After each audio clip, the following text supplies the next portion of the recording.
only mode. Good afternoon, ladies and gentlemen. Welcome to TechGig webinar series, our endeavor to empower techies. We believe that sharing of knowledge is the key to enhance our skills and grow us as professionals. With this principle in mind, we've initiated a series of webinars conducted by industry experts to give you all a crisp insight of various domains. The topic of this session is Digital India and Your Career. And our guest speaker today is Ravindra Dastikop. Ravindra is an educator and speaker on cloud computing. He is currently serving as an assistant professor, Department of Computer Science and Engineering at SDM College of Engineering and Technology in Karnataka. He is also the director of Center for Web-Enabled Learning. Currently, his teaching interests are around cloud computing and social media. During 2004, he spent a sabbatical at Infosys, Bangalore, where he studied the knowledge management systems. Being part of my many conferences, he has taken up different roles of paper presenter, chairing a session, and reviewing the paper. We expect this webinar to last for about an hour with 45 minutes of presentation and the remainder time for Q&A round. So if you have any questions, please send them using questions tab on your control panel. So without further delay, I introduce you all to our guest speaker. Over to you, Professor. Good afternoon, everybody, and I thank TechGeek team for giving me another chance to talk to the others gathering here on this webinar platform. And I also welcome each and every audience who actually joined this. And as I have been telling in my previous presentations, India is going through one of the very momentous time in human history. The Digital India projective of the Indian government seems to be trying to transform India into a very powerful platform and a great activity center in the world. Okay.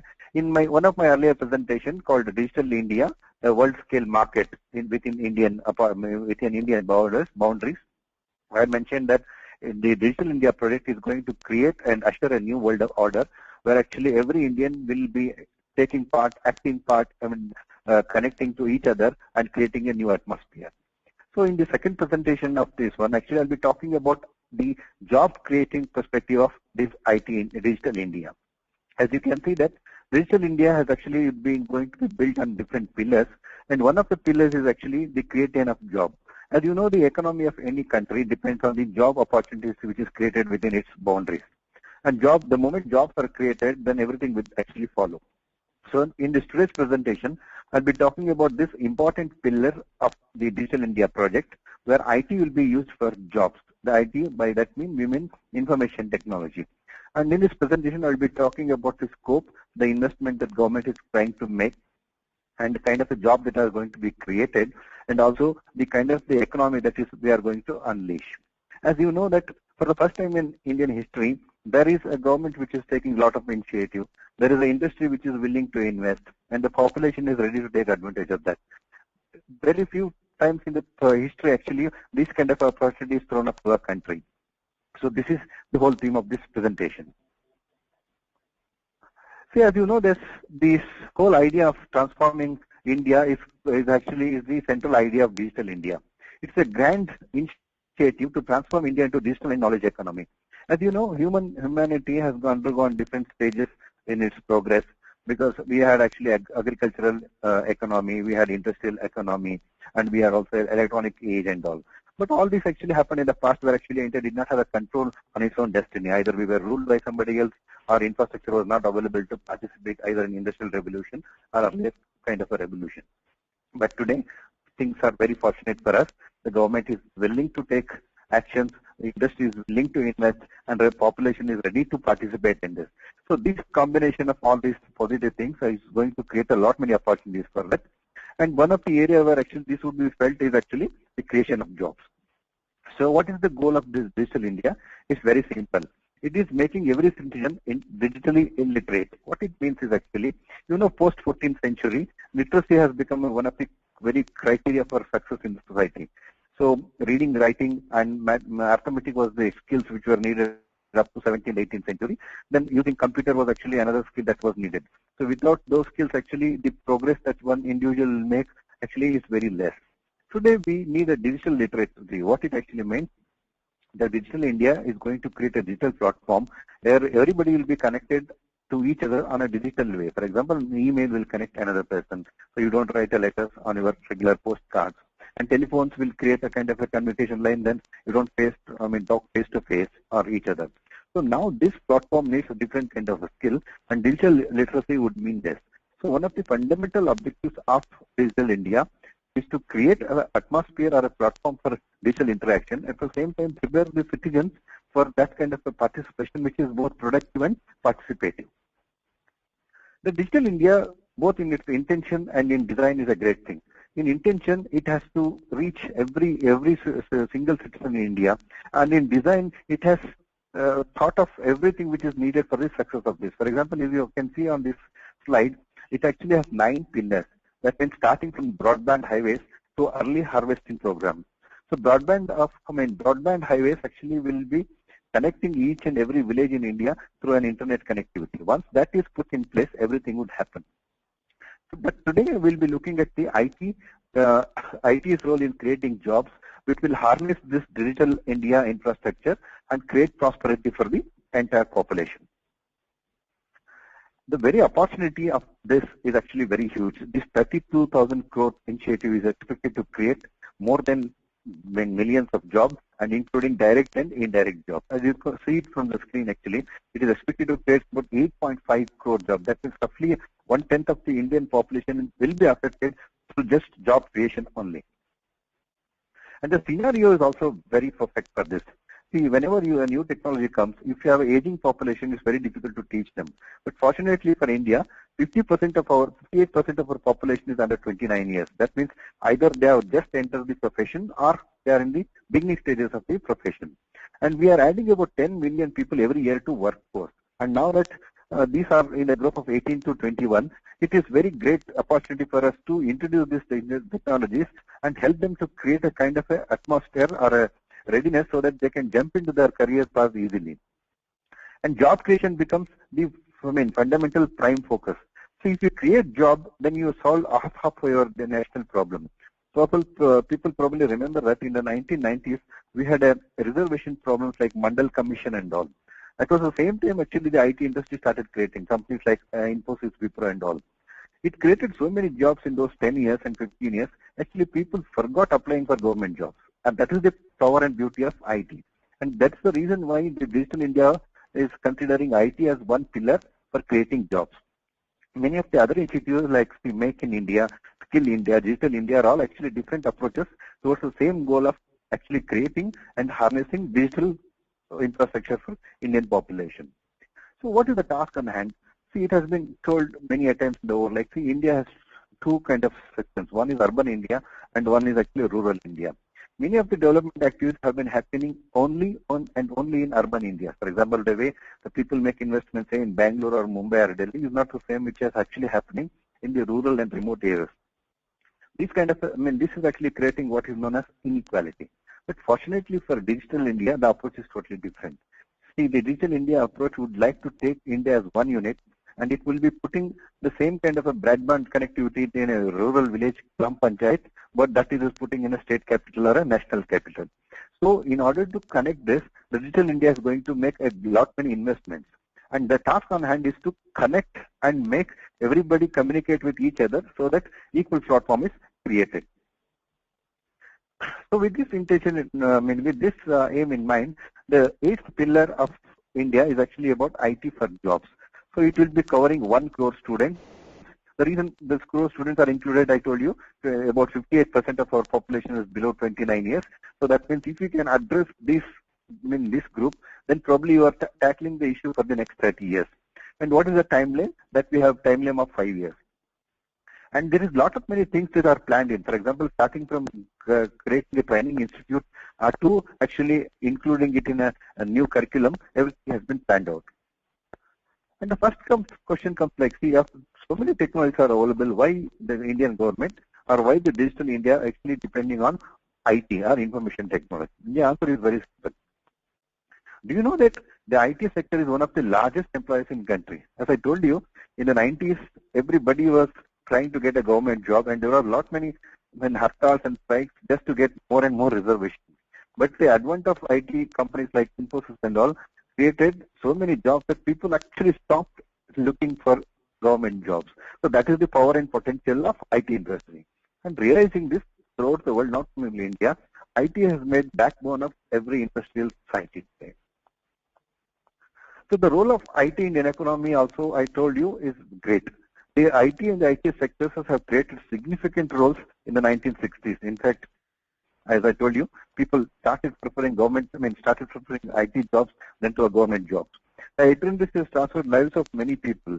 The kind of, economy which is created in cities like Bangalore, Hyderabad and all, it has created for primary, tertiary, secondary industries, and it is supporting so many people. And this kind of employment, and as you know, like say every middle class family today has somebody working in IT industries, either in India or America.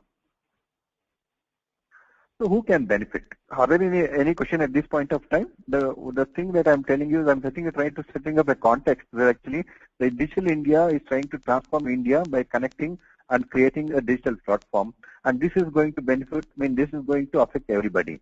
So one of the area which the concern is shown or plan is made is to create a job. And for this, actually, we have chosen IT as the means of creation of jobs for a simple reason that its potential is very high. So are there any question at this point in time?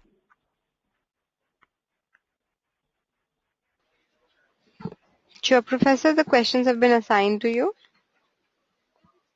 Okay. I'll just check. Okay. Oh, I'm not able to see a question. Can you read it for me? Sure, I will. Give me one moment, please. Yeah. So we have a question from Akshay. He says, how would the cost be Okay. bear to provide internet in villages? Okay, see, it would be done the way actually we are producing electricity or water today. Okay, the government will be investing in terms of like infrastructure and production, and over a period of time it will be supplied as a utility. You know, today electricity is actually produced in large scale, and you will be charged only for the consumption. That means you will be charging for 10 units or 20 units. Similarly, somebody will build a dam like government, and somebody, they would supply water to your houses through a pipes and all, and you would be charged only for the consumption, like say 10 gallons of water that you use it for a month. Similarly, the IT services like internet and all on related, they would be available as a consumable utility for which actually you will be paying in whatever the quantity that you will be using. Okay, thank you. We have one more question from again from Hemant. Sir, can you Okay. give us few examples of Digital India initiatives? Okay. See, for example, probably you'll see in the later presentation, actually, Indian government actually has created what is known as National Service Scheme, where actually employment creation and other details are included in this. And secondly, for example, you can look back, actually, I will show you. See, some of the initiatives which are happening through Indian actually are here. You can see it here. See, for example, of the 9 pillars, there is a kind of an activity where actually every gram panchayat, there are about 4.5 lakhs gram panchayats in India, are connected through broadband highways. That means a super powerful optical cable will be put. And secondly, for example, look at this universal access to phones. That means today we are working on a common platform so that the numbers and the telephones actually can be accessed from anywhere. That's already there, but actually now that kind of a roaming charges and all that, they will be removed. For example, so thirdly, there is a kind of e-kranti where actually electronic delivery of services. Today, if you want to buy if you want to buy an item or a piece of land, then you have to go to a government office and get the documents done. And if you want to apply for a passport, then you have to go physically. Now, all those things are being delivered on an electronic basis. And the sixth one is actually information for all. Today, one of the reasons why people are suffering is actually information is not accessible to all. Suppose something is happening, say some scheme is there in say, North India, the South Indians will not come to know. Now, the digital infrastructure which is being built will be making you available to get those access. Probably if you have a mobile and already a computer, probably you know that many of the activities that happens in Prime Minister's office are actually delivered directly to your cell all the time, right? So that means what it actually means is most of the services are already available. In fact, in Karnataka, which is my hometown, about 4,500 government services are available on your mobile. And we have a service called Mobile One, for Kannadigas, means Karnataka citizens. And in fact, the Prime Minister is actually impressed by that and asked the state government to give a kind of a prototype so that actually he can apply. So the answer to your question is that there are thousands of services are available, and they are almost always active in the current state.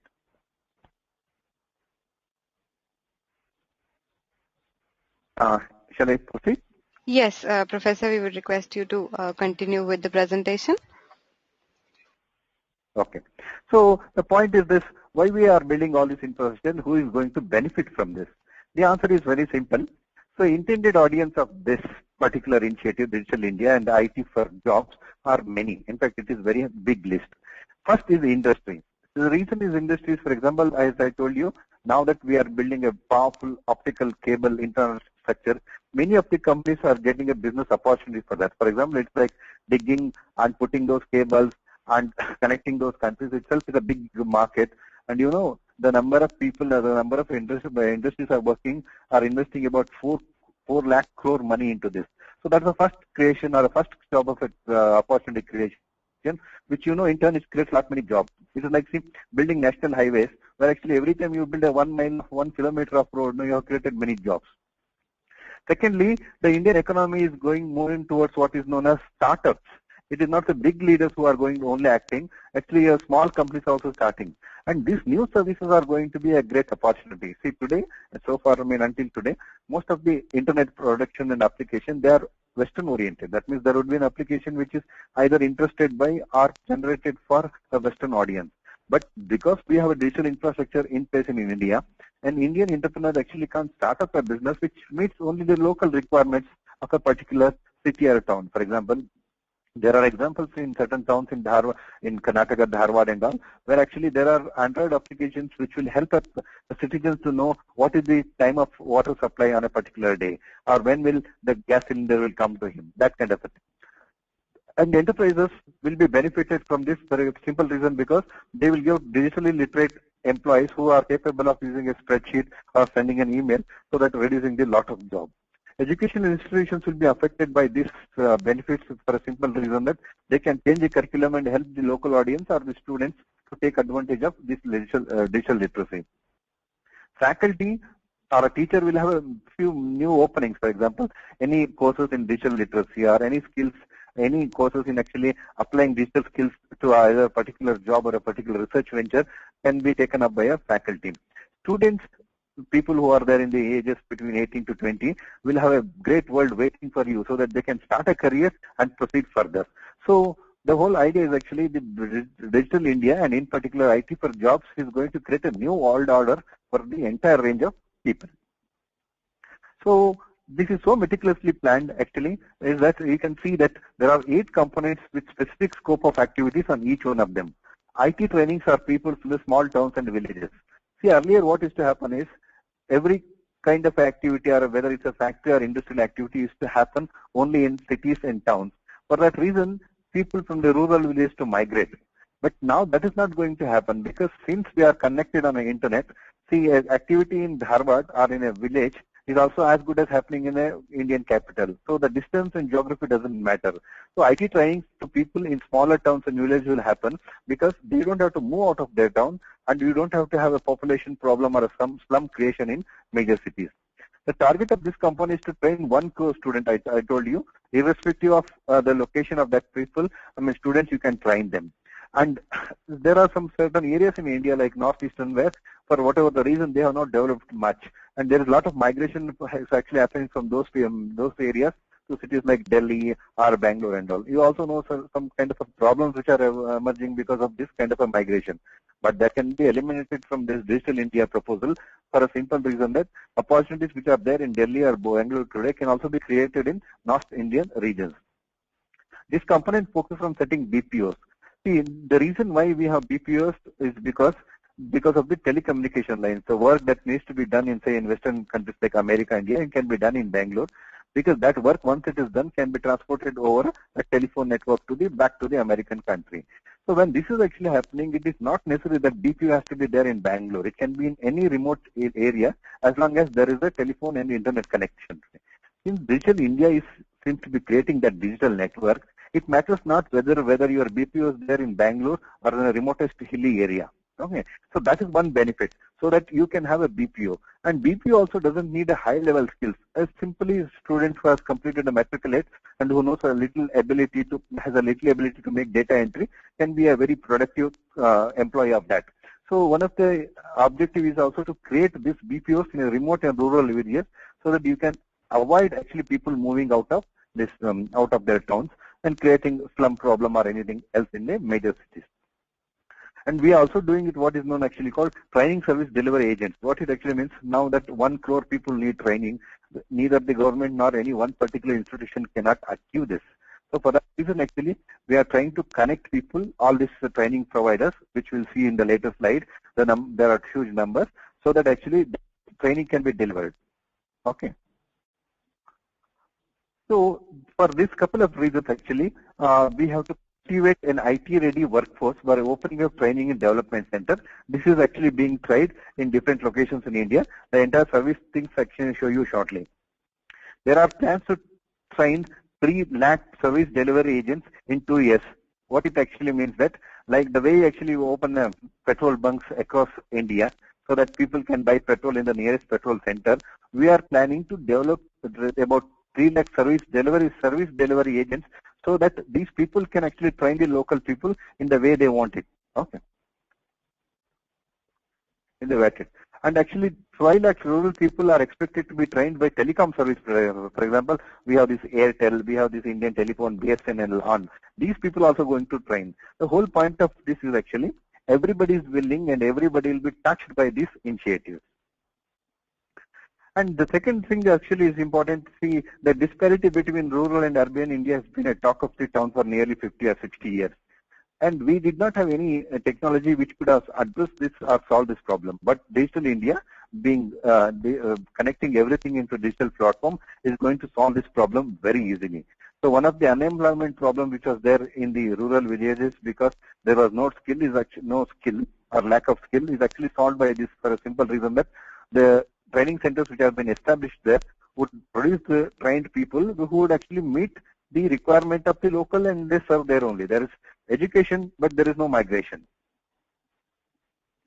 And this is what I meant. So Indian government is also struggling, and actually setting up certain things, and this is what it has done. There is something called National Career Service, new service, which has created about 1,031 centers. What it actually means that there are, strategically located centers which will provide anything related to the career prospectus of for a person in a digital India context. So there are 20 million registered job seekers. So there is one centralized place where you can find about 20 million registered job seekers with a description of their jobs or their skills, so that anybody in India can pick them. And there are 129 career counselors. So they will be telling you what skills are needed and what are those people who with the skill, which industry needs what skill and how do I reach them. And there are skill providers. These are the providers, what they mean actually, somebody who is able to teach you how to use the email or somebody who will use how to create a document or a spreadsheet and all. So this is actually the government initiative which actually is going to act as a backbone for whatever that you are going to do in the next few years. Okay. So any question at this point of time? The summary is this. Now that IT has become a great source for creating jobs and for opportunities, the Indian government has taken an initiative. It has started what is known as National Career Service, which is actually a kind of a centralized resource on job creation as well as job seekers, all job providers, and so on and so forth. Any questions, ma'am? Yeah, Professor, we have few questions here. There is one from Madhavi. She says, please explain the difference between Skill India and Digital India. Okay. So Digital India is all about infrastructure. What we mean by Digital India is establishing a platform of internet and related services so that each corner of India is connected on a digital platform. What I mean by this is actually, today if I want to send a post, I am sending a speed post. Whereas in a Digital India, you don't have to send that post, you have to send it electronically. Similarly, today if you are getting a passport, you are getting a printed passport, and which will come to you through a courier. And in a Digital India, that will not going to happen. That is going to be connected through digital. So this is about Digital India. It's all about infrastructure. The skill India is totally different. See, to participate in this digital India, you need different skills. For example, if you are in agricultural mode, then you need some skills which will help you to grow something in a field, right? Similarly, if you are in an industrial age, then you need some skills to participate in a factory production. Similarly, in digital India, you need different set of skills. For example, you need electronic communication skills like communicating using email or making a chat so that you can talk to another person over the network and try to impress him or you to convince him regarding the things that you have been talking about, or also your ability to create a document and share with other users, or you have to use a digital platform to collaborate with other people. For example, if you are a programmer or if you are a businessman, if you want to make a deal with somebody, say in Mumbai, you don't have to physically go there. So these kind of things, skills come under Scale India. We have another question. Thank Can you, you, Professor. We have another question from Sandeep. He says, I'm a hardware networking engineer. Can you please tell me how to okay. contribute to Digital India in a particular village which is 30 kilometers far from a city? It is easy. Actually, see, the thing is, now the OFC cable that we have been putting throughout India, in fact, I told you, 4.5 lakh villages will be connected. And if you're a hardware engineer, either you can become a kind of a independent freelancer who actually participate in this through the companies which are working in this area. For example, Reliance India is also working, building router, the connectivity cables, and there are many other companies. So you have a couple of roles. Either you can start as an independent consultant and participate either as a consultant or as somebody who actually certifies the product which are there. Or you can become an employee of this kind of organization where actually has a key role in actually designing, deploying these networks in this particular villages. For example, suppose a village decides that it should be connected and it has to seek government support, then you can help either as a consultant if you belong to that village or as an employee, so that actually you can help them design where to put a cable, on how to get connected, how to develop an information center there, what is the bandwidth that is required, and all those things. Thank you so much. We have another question from Akanksha. She is saying, Okay. educating people in rural India for digital service, it should be a must to access this service. How can it be done? See, today actually Digital India is reached through many services, many means. For example, today about 80 to 90% of Indian population have access to television, Indian television, like Doordarshan and all. So much of the information regarding creating awareness about these services is done through them. And we also additional resources like the internet being connected there. And in addition to that, we also see much of India is also connected through mobile devices. And probably, if you know, in certain part of India, actually, many of the services are actually delivered through mobile. For example, if a farmer is applying for a loan, or if you want to interested know about price of a particular item that he has grown in this, that kind of information and sharing is already happening in India. So reaching rural people is not that difficult as it is imagined once, because it is not physical in nature, it is electronic in nature. So we are reaching through television networks, we are reaching them through this Prime Minister's network like Man Ki Baat and all. We are also reaching some through their mobile devices and all. Yeah. Thank you, Professor. May we request you to continue with the presentation now? Yeah, okay. So the point that I made so far is actually we have recognized this opportunity. That means the digital world is actually very powerful in creating jobs and all. The Indian government has taken an initiative, and in this regard, and IT has also proved to be a good service provider. That happened 1960 from the 1990s with the creation of companies like Wipro and all. Realizing all this, government has created a National Career Service Center, which actually acts as a hub. If you are an employer, you can register your name as somebody seeking your service. If you are a candidate, you can register your name so that the other companies can notify you. Okay. See, in the recent years, there has been a lot of talk regarding entrepreneurship.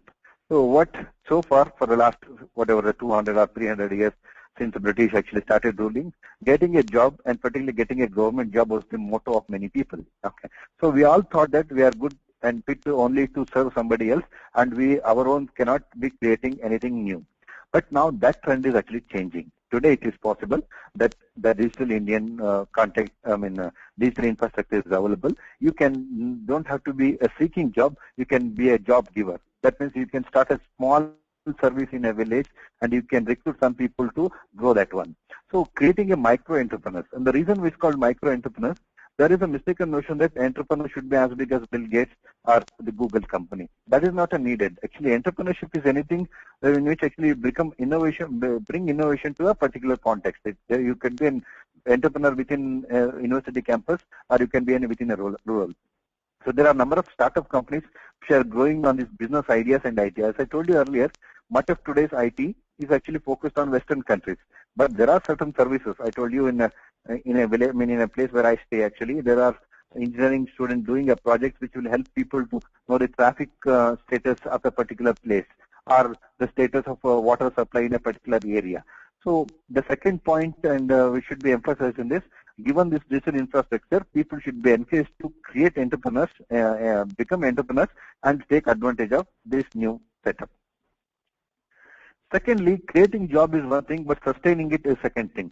See, probably you know that in the 1980s and even earlier, we had this STD telephone booth. Okay, so that time that was created many jobs for many people, many throughout the world, throughout India at least. Okay, now with the advent of this digital phone like mobile and all, nobody is actually going to STD booths. So that is not a good thing when you create a job. For example, suppose you create a job which was for 10 or 15 years and then it becomes no more sustainable, then you create a new kind of unemployment. So now government must take care so that the job that it creates at least runs for a generation, not like these Xerox shops which were flourishing at one time. Now Xerox shops are not working well. Similarly, STD booths at one time which are earning a lot of money and supporting their families are not any more profitable. So this kind of a thing should not happen.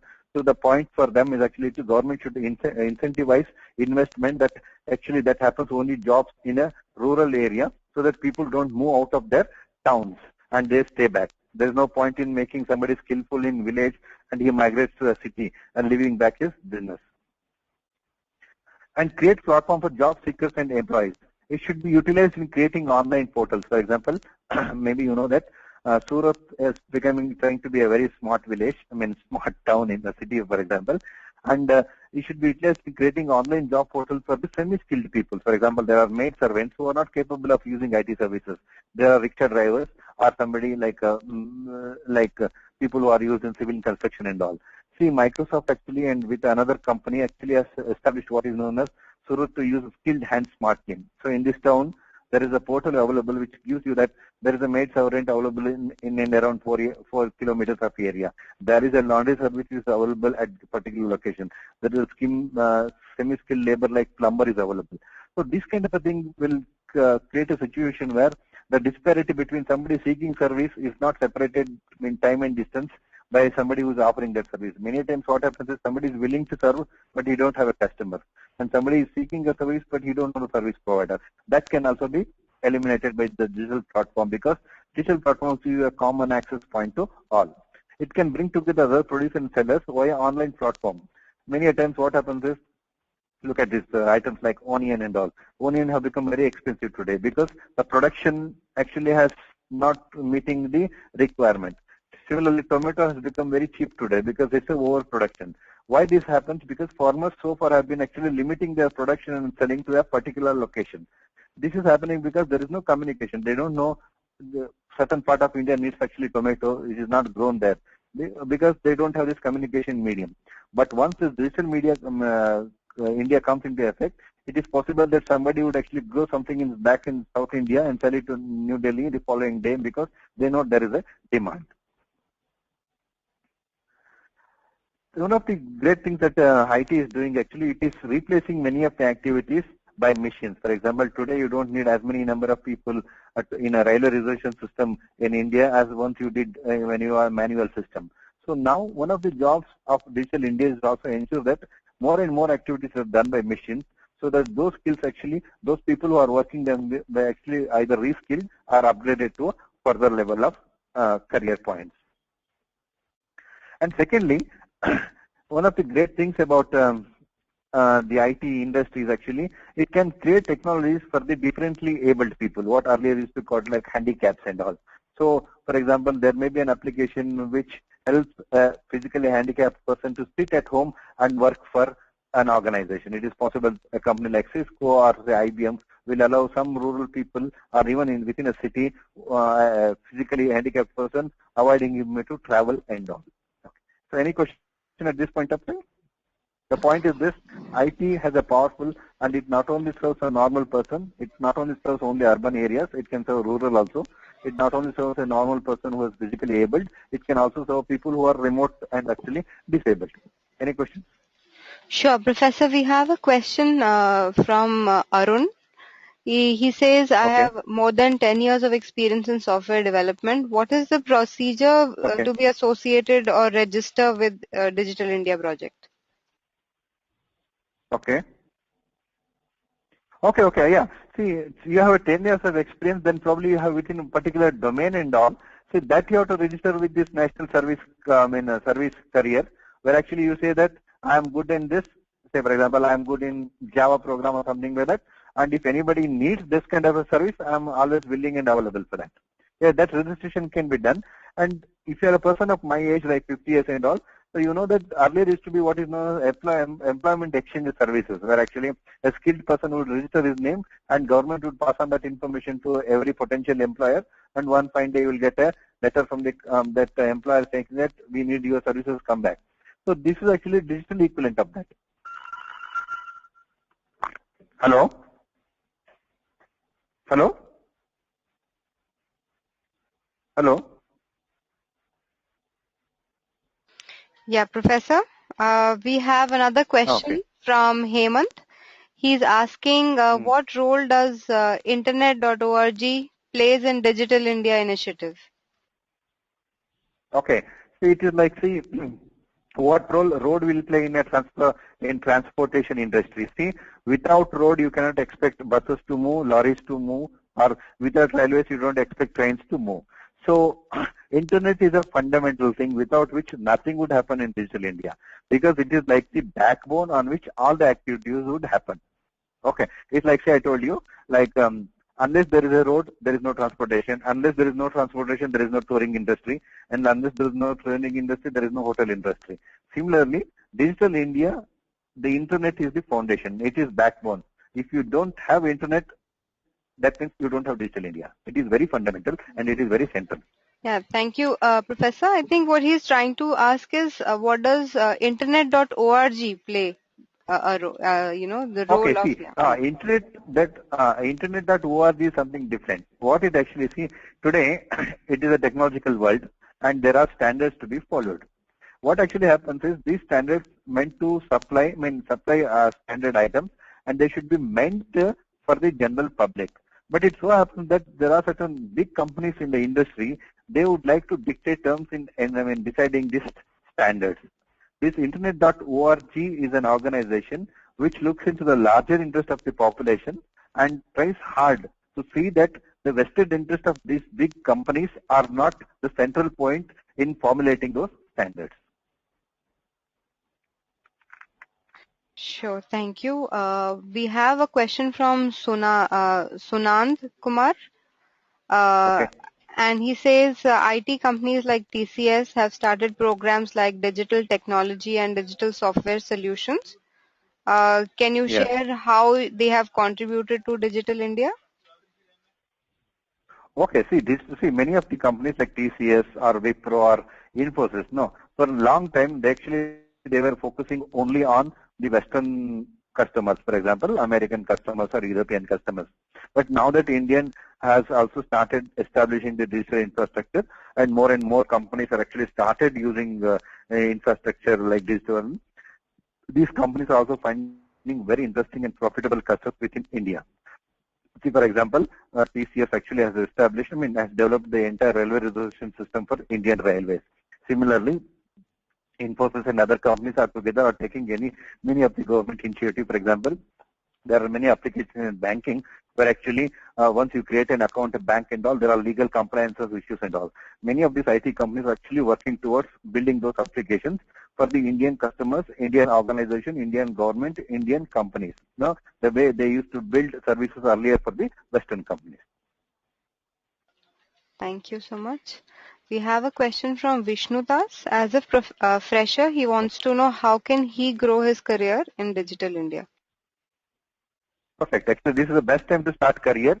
See, for example, there are many supporting technologies which will work and flourish on this digital India. For example, there is something called cloud computing. There's something called Internet of Things. There's something called mobile computing and all. So these are the areas which will actually be pieces of this big puzzle. So if you are an expert in cloud computing, some organization will pick you up because many of the services on the Digital India platform will be delivered through cloud computing. Or if you are interested in what is known as the new technology called IoT or Internet of Things, where actually you can develop a device or an application which you can launch on Indian government platform so that more and more people can use, and you can generate a revenue on some kind of a subscription model.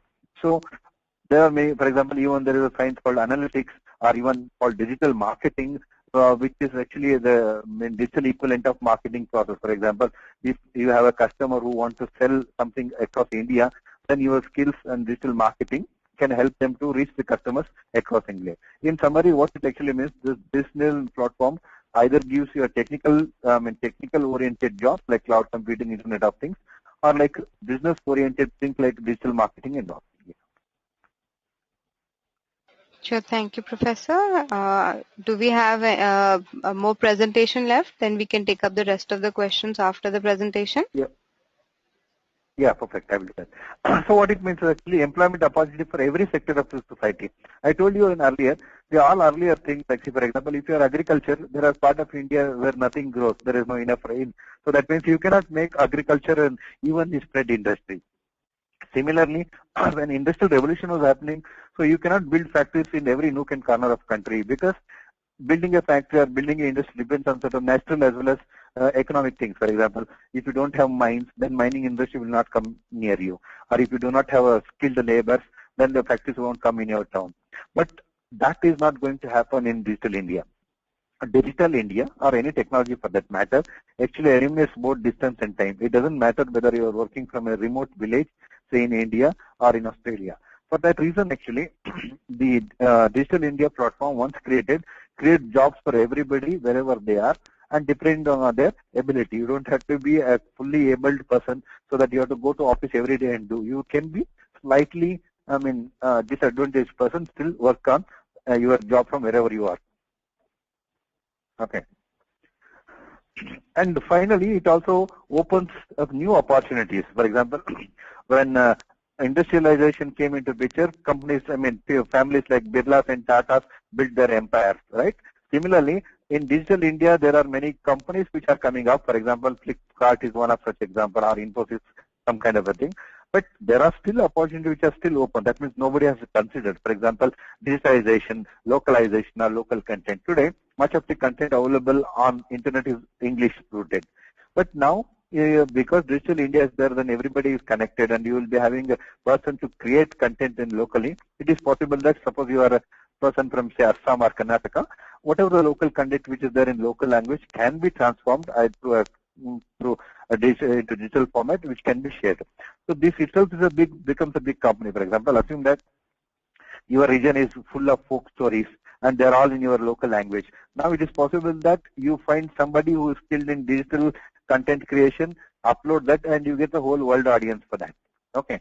And the thing is, and you can also write mobile and web application. Today, everybody is connected to net or at least have a mobile, and you can create an application which is very useful for them. As I indicated, information about water supply timings in your city, that can become a great application. And if you are using this application in a town where population is about 1 or 2 crores, and even a small subscription of 1 NP for your services make you a kind of a millionaire, right? And as I told you, India is not evenly developed, and the northeast states actually has a big challenge to overcome. So establishing a BPO, which is mute to distance or which is immune to distance, can help a lot many North Indian, eastern region to seek employment and develop. In large cities like Bangalore and all, you don't have to establish BPOs because that would only create population or traffic problems. So with this, I come to the end of my presentation. The whole idea, the whole theme of presentation was simple. we are in a very momentous time in Indian history where Indian government has taken Digital India, and it has many purposes including building an infrastructure and connecting services to individual anywhere. But one of the very great foundations or pillar of this is actually using information technology for creating jobs. The reason why we are trying to create jobs in India is simple. Indian population is huge and much of the population is less than 29 years. So this information technology or Digital India has come at a very right time, so that actually more and more people and more population can either ready for that or be able to be trained for that. So with this intention, I have made this presentation. If you have any specific question, you can still ask now. Thank you so much, Professor. Thanks for this insightful presentation. We do have few questions Okay. left, so I'll just start reading one by one. We have a question from Okay. Ashwani. Uh, Hmm. the question is, I'm having at most around 5 to 6 years gap and having 3 years of experience. How can I devote Hmm. my skills for Digital India? I'm interested in entrepreneurship. I don't have any knowledge about Okay. networking, but have experience in database Okay. creation and management. See, for example, I can start with a simple thing. For example, see, suppose you are living in a town which has some data which is very unique to that town. For example, you may be coming from a town of museums, or you may be coming a town of, temples and all. See, much of the data which is about these kind of things which is not available at a large scale or a detailed level, for a simple reason that so far nobody has found a commercial viability for that. See, if you, if you ask me, like, if I come from a town where it is known for literature and people of literatures, and much of the literature is in local language only. So if I were to be a person like you who is good in database, then I would have created the database of all the people who write here, who are the writers, and in the local language, and publish it for the entire public. Maybe it may not be very profitable in the beginning stages, but using the network and all, you can actually go up. Similarly, in a town where I live, there are too many temples. If I go on writing articles on temples and use that create a database so that researcher or other agencies want it, then actually I can also create a fairly profitable job. So the point that you should notice is this: so far you have learned skills and like databases, and you have been serving the external customers like Western countries or bigger companies like Infosys and all. But now you can use the same skills for the solving or taking opportunity of local origin. Yeah. Thank you so much. We have a question from Deepashri. She's asking which Mm. areas can be covered under Digital India. Can you please explain with some examples?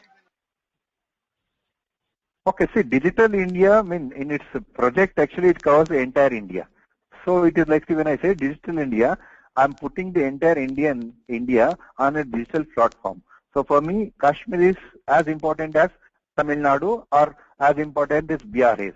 So in terms of its dream, in terms of its scope, actually, the entire India is covered on Digital India. And in terms of areas and all, they are local, specific. For example, if you are coming from a Hindi-speaking land, part of India, then there are many opportunities for you to do. For example, I told you there is a lot of growing amount of Hindi-speaking people population on social media and all. You can build a services meeting them.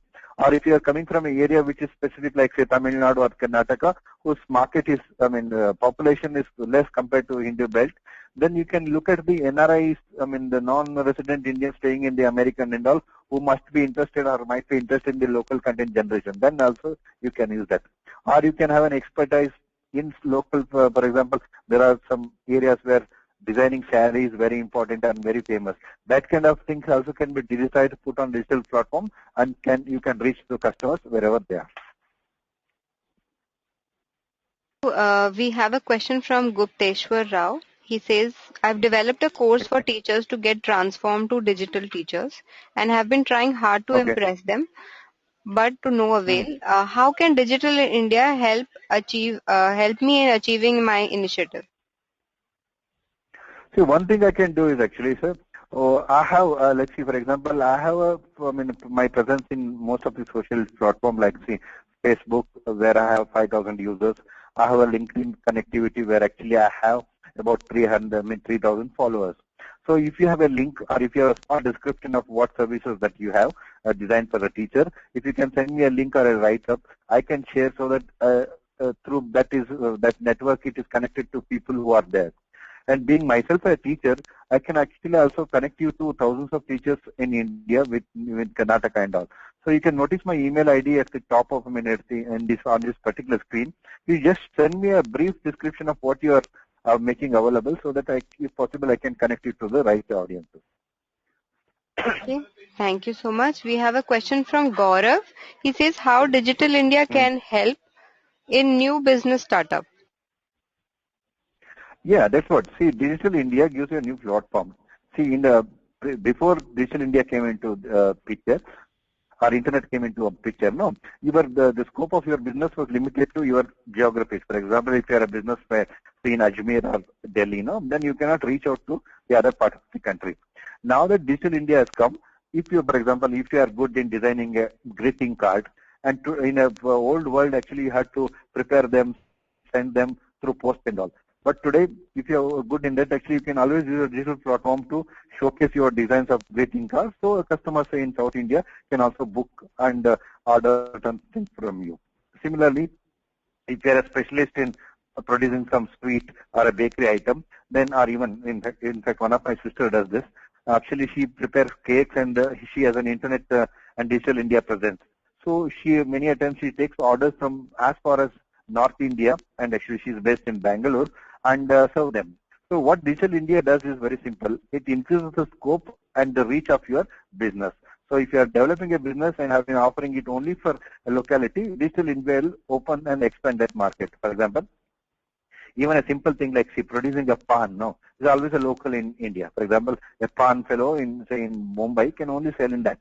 But suppose you have a brand name, or you are trying to establish a brand name, then that shop can have a digital presence like a website or some kind of a page, Facebook page. So you can accept orders and serve it anywhere. So in summary, Digital India gives you a broader and a much deeper scope for your products and services. Yeah. Thank you. We have a question from Lokesh. He says, dear Professor, you mentioned Okay. with automation, the skills of people doing manual jobs will be upgraded or enhanced. Could you please share Yeah. some transition or training plans? Do you foresee any individual No, getting displaced by Digital India initiative? No. So Digital India has not directly connected to this replacement. What I meant is actually, see, IT jobs are getting transformed. For example, suppose you are in a software industry. See, much of the time actually, a software developer was actually was interested in the job of actually coding. Today we have automatic tools which will not only code, which also debug your program. So your job is to decide just an algorithm, and rest of the thing will be taken care by them. Similarly, see, many years back actually we used to wash our clothes manually. Today we have washing machines. So that means washing machine has actually replaced the manual job which was earlier done by somebody. Similarly, vacuum cleaners will replace somebody who will actually sweep your home. So similarly, in IT industry, much of the activities are either done by robots or by some automated system. So what happens when this is happening? Then the person who is actually a sweeper earlier, or somebody who was washing your dress, must be upgraded. He cannot continue to demand a job on that. So this is happening across industry, including manufacturing. Earlier, somebody used to be people actually putting an item onto a workbench. Now, a robot will put that. Okay. Similarly, there has to be somebody in a printing press to cut papers. Now that cutting is done by another machine. So the old jobs which are done manually being removed are taken over by a machine, and you have to be moved to a next level where you have to learn that skill and start doing. For example, earlier we used to have people who are typing letters in front of codes and all. Today they use word processor, right? That is what I meant by that. Thank you so much. We have a question from Raghavendra. He's asking, what is the roadmap for Digital India? Will it be established completely by 2020? Yeah, see the whole idea. See, if you look at the government documents, by 2019 only we should be completing building all this infrastructure. So by 2020, yes, it should be operational and almost to a full gear. Yeah. Thank you, Professor. We have another question from Hemant. He says, would Digital India initiative reduce brain drain? If yes, then how? Yeah, in theory, you should reduce because one of the reasons why people used to have a brain drain was a simple thing. The working conditions were better in, say, in the outer countries, and secondly, the earning was more. Now that if I can create the same atmosphere here, by that I mean that I create the working condition that you would have got, say, America 20 years back, and people should stay. Secondly, even your earning levels are high because not only that Digital India is allowing you to attract, serve a broader market, and more people in India itself are buying from you. So in theory, yes, the brain drain should stop. Not only that, there has to be something called a reverse brain drain. That means people who already established in America also start coming back to India because they are able to use the skills that they learned in America back in their home. Yeah. Thank you. We have a question from Kapil Dev. He's saying, I belong to North India, UP. Currently, he's working in Delhi as a software developer. So, in terms of Mhm. my village, how can I appreciate Digital India in my village? They are not educated. Okay. Yeah. Answer is very simple. See, assume that your village is part of a Gram Panchayat where the people are already building OFC cable to connect to internet. Then you can start educating your people in terms of what it can bring to your population. Then the second level, actually, you can identify the uniqueness of your village. For example, it could be good in some kind of a handicraft, or it could be good in some whatever that. And now you check that, now assuming that the Digital India infrastructure is available and whatever that uniqueness that you have in your village is interested for the rest of the population in India, you can either develop those things and make it publicly accessible so people can get interested in it. For example, if there is a monument in your village which is not known, well known throughout India, and if people from throughout India would like to visit that, then you can use that. Or if there is a skill which is available, which can be made available through the entire nation, that can also be used using this digital platform. So in summary, what it means is if you have a unique thing, it was not possible to share in the past days because you were remote and you are isolated. Now that Digital India is in place, that remoteness is removed from you. You are equally distant from Mumbai as much as in Delhi, and a person selling something in Mumbai can also access the same market which a remotely placed village person like yours can also access because Digital India will take you there. Okay, thank you. We have a question from Arijit. He's saying, I'm working as an Okay. IT help desk, and Okay. how will Digital India help me in my future? What is it? IT? He's working in IT help desk. Okay, see, help desk. See, help desk essentially means what actually? You have queries coming from certain corners, and you have a ready answer to, a ready database of answers to help them. For example, if you are working on a help desk Indian Railways, then customers or passengers will be calling on you regarding the change of trains or availability of ticket and all. Or if you are working in a mobile company and the help desk could mean that you will get calls from customers regarding their status of their cell or account currency balance and all. So essentially help desk is a process where actually a repeated or a frequent request from a user are actually answered by somebody sitting on that table.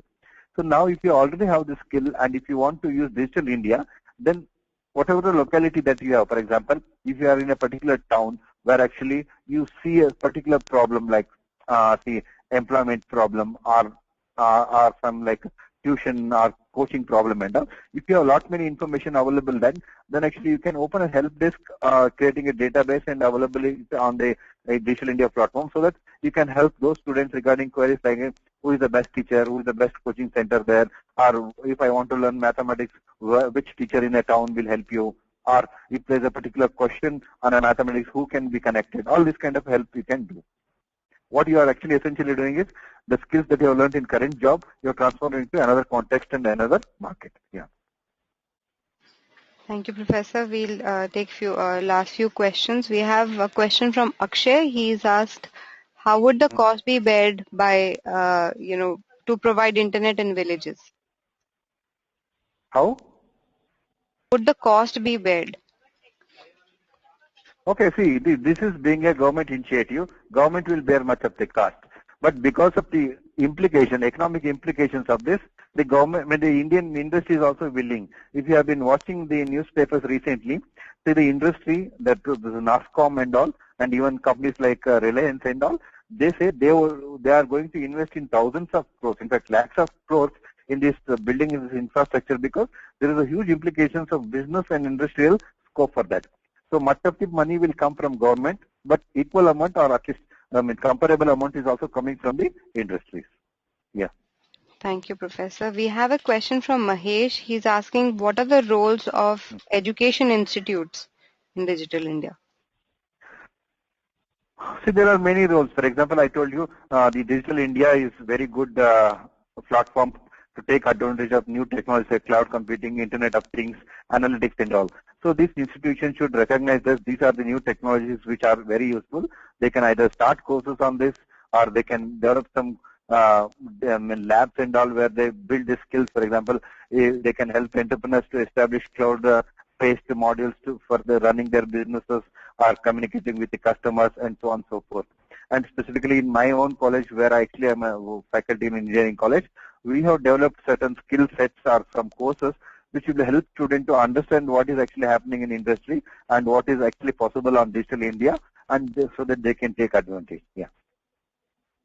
Thank you so much, Professor. With this, we come to the end of the session. I really want to thank you for conducting this webinar. It was indeed a great session.